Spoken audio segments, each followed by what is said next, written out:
Hi guys. ये video एक informational video होने वाली है, तो बिना इसे स्किप किए एंड तक देखिएगा। तो बात ये है कि क्या रीज़न है कि जो गवर्नमेंट है वो मना कर रही है कि वैक्सीन्स पर जो टैक्सेस हैं वो कम नहीं हो सकते।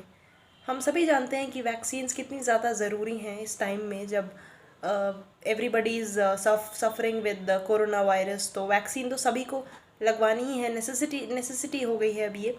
तो बट सवाल ये है कि इतनी ज़्यादा प्राइस है तो कोई कैसे लगवा सकता है। इसीलिए the people who are demanding कि इस पर टैक्स कम किया जाए, जिससे कि इसकी कॉस्ट कम हो जाए और सभी के लिए ये अफोर्डेबल हो जाए। पर गवर्नमेंट ने एक बात कही कि वो टैक्स नहीं हटा सकते हैं इस पर। तो सब लोग क्रिटिसाइज़ कर रहे थे गवर्नमेंट को कि ऐसा क्यों हो रहा है।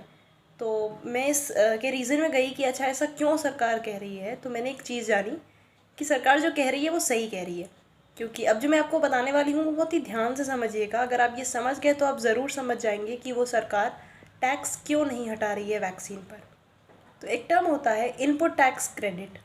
इनपुट टैक्स क्रेडिट अगर मैं सिंपल भाषा में कहूँ तो इसका मतलब ये है कि अगर आप एक बिजनेसमैन हैं और अगर आप सपोज़ लेट से 100 रुपये जीएसटी पे करते हैं, और उसी साल जिस साल आपने 100 रुपये जीएसटी पे करा उस साल आपने कुछ रॉ मटेरियल्स खरीदे, जिससे आप जिसको यूज़ करके आप मैन्युफैक्चर करते हैं अपना सामान और आगे बेचते हैं।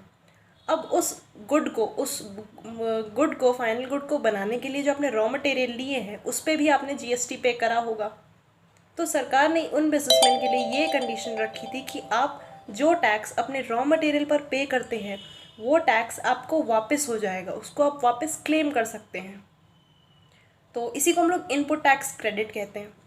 तो सरकार ने कहा कि वो वैक्सीन्स पर जीएसटी इसलिए नहीं हटा सकता क्योंकि अगर उसने वैक्सीन्स पर जीएसटी हटा दिया तो ये जो इनपुट टैक्स क्रेडिट उन बिजनेसमैन को मिल रहा है जो वैक्सीन बना रहे हैं, अब वो नहीं मिल पाएगा।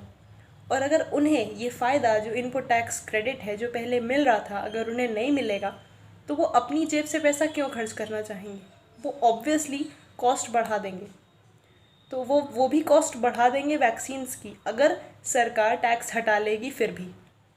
तो वैक्सीन्स की कॉस्ट वैसे भी हमें भारी ही पड़ेगी। इसीलिए सरकार ये रीज़न दे रही है कि अगर उन्हें इनपुट टैक्स क्रेडिट मिलता रहे तभी कॉस्ट कम रहेगी। अगर एक बार वो हट गया, जीएसटी हट गया, तो उसकी कॉस्ट बढ़ जाएगी। अगर इससे पहले तक आपको ये नहीं पता था और अभी पता चला हो तो please subscribe to my channel, share this video so that all of people can know this thing. That's it, bye bye.